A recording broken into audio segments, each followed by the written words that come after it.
রবিবার ভোট প্রচারে বেরিয়ে ব্যাপক সাড়া ফেললেন মালদার সুজাপুর বিধানসভা কেন্দ্রের তৃণমূল প্রার্থী তথা রাজ্যের বিদায়ী মন্ত্রী সাবিনা ইয়াসমিন। বিধানসভার জোরদার ভোট সুজাপুর কালিয়াচক 1 নম্বর ব্লকের কালিয়াচক 2 নম্বর পঞ্চায়েতের বালিয়াডাঙ্গা জোর কদমে করলেন প্রচার।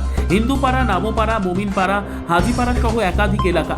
এদিন তিনি জেলা পরিষদের বনভূমি কর্মাধ্যক্ষ আব্দুর রহমান এবং কালিয়াচক 2 নম্বর গ্রাম পঞ্চায়েতের প্রধান জাসমিন খাতুন সঙ্গে নিয়ে একের পর এক এলাকা পায়ে হেঁটে চষে বেড়ান।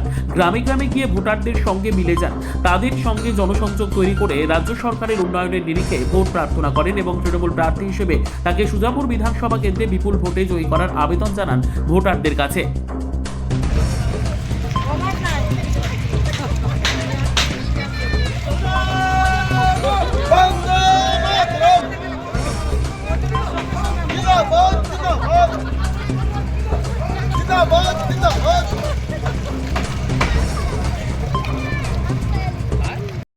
কালিয়াচক 2 অঞ্চলে বেরিয়েছি। এখানে আমাদের গার্লস স্কুলের ওখান থেকে আমরা শুরু করেছি, হিন্দুপাড়া থেকে শুরু করে নামোপাড়া থেকে শুরু করে সব জায়গায় আমাদের পঞ্চায়েত সমিতি অনামিকা যে আমাদের মেম্বার আছে, আজকে ওনার পিএসটা আমরা করছি। মানুষের প্রচণ্ড সাড়া পাচ্ছি, মানুষ দুহাত তুলে আশীর্বাদ করছে এবং কিছু কিছু যেগুলো সমস্যা আছে সেগুলো মানুষ দাবিও করছে।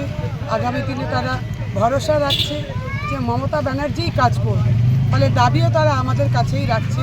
এটাই হচ্ছে আমাদের তৃণমূল কংগ্রেস, যে যেই যাই করুক না কেন, যেই দলই করুক না কেন, আবার তৃণমূল কংগ্রেসের কাছেই তারা দাবি জানায়।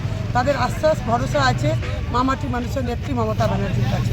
ফলে আমরা খুব ভালো সাড়া পাচ্ছি এবং আশা রাখছি যে অনেক ভোট আমরা জিতব। ঠিক আছে।